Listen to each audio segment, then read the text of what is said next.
The Ringing Cedars, Series 31, Anastasia, Book 1, Vladimir Megre. Unusual Girl, Part 1. Anastasia, if you are so smart and all-powerful, then you could help me too. She glanced at the sky, then looked at me again. There is no such being in the entire universe that can progress more than man and have greater freedom. All other civilizations bow before man. The most diverse civilizations have the possibility of advancement. An improvement in only one direction, and they are not free. Moreover, they do not understand the importance of man. God, the magnificent reason, created man, and he gave no one more than him, man. I couldn't understand, or more precisely, I couldn't get an immediate insight into what she was talking about. So I asked the same question again, begging for help, not even understanding for what help. What do you mean? Should I cure all your ailments? It's not difficult for me. I did it half a year ago, but basically it didn't bring any benefits. That which is murderous and dark and inherent in the people of your world has not diminished in you. Different sore spots want to vomit again. Which, insane female recluse, you need to escape as soon as possible, so haven't you really thought of that now? Yes, I answered in surprise. I just thought that. Are you reading my mind? I can guess what you might be thinking. Vladimir, do you really remember me? Is it possible that you don't remember me even a little bit? I was very surprised by the question and I looked carefully at the features on her face. Eyes. It really began to seem to me that I could already see them somewhere, but where? Anastasia, you yourself say all the time that you live in the forest all the time, and how could I see you then? She smiled and ran away.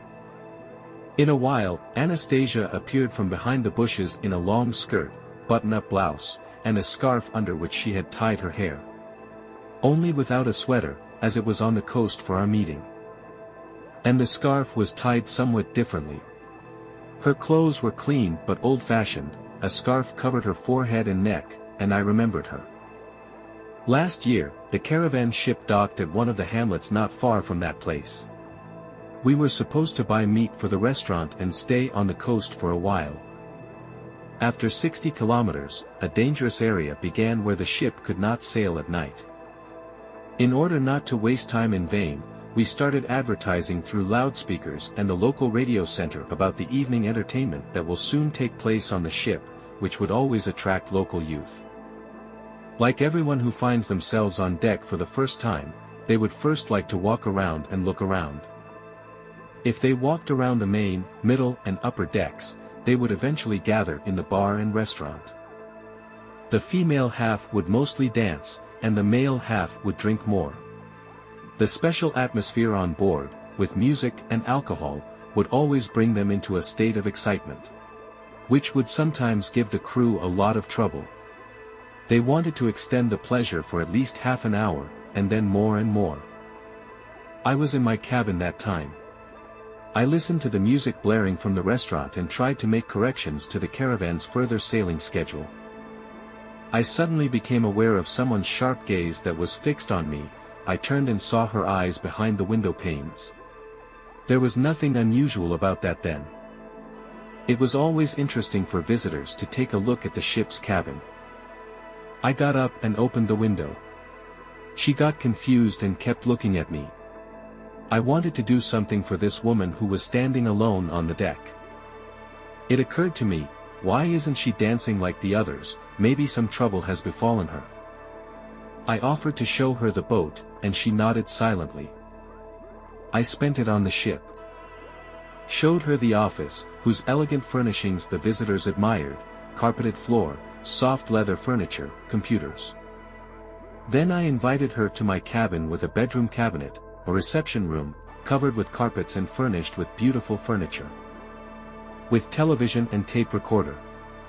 It must have given me pleasure then to be able to amaze a dumb country girl with the achievements of civilized living.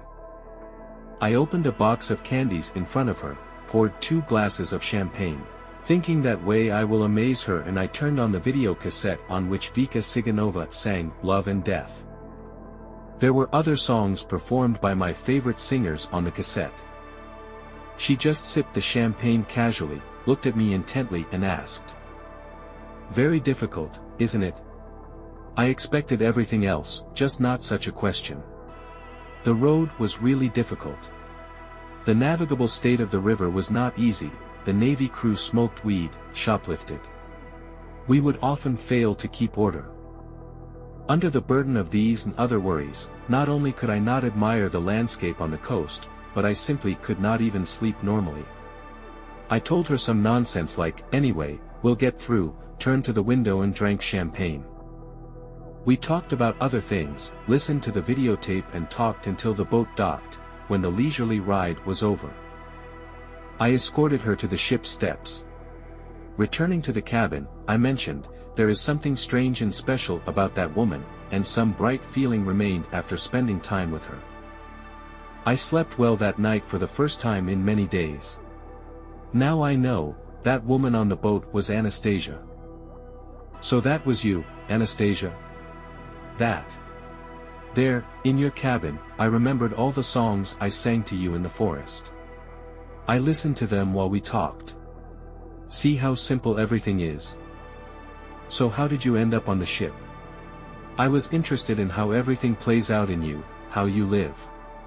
Vladimir, that me has always dealt only with people from country summer houses, weekenders. That day I ran to the village, sold dried mushrooms that the squirrels collect, and bought a ticket for your easy route. Now I know a lot about that category of people you call entrepreneurs. I know you well too. I feel very, very guilty in front of you. I didn't know that this would happen, that I would influence your destiny so strongly.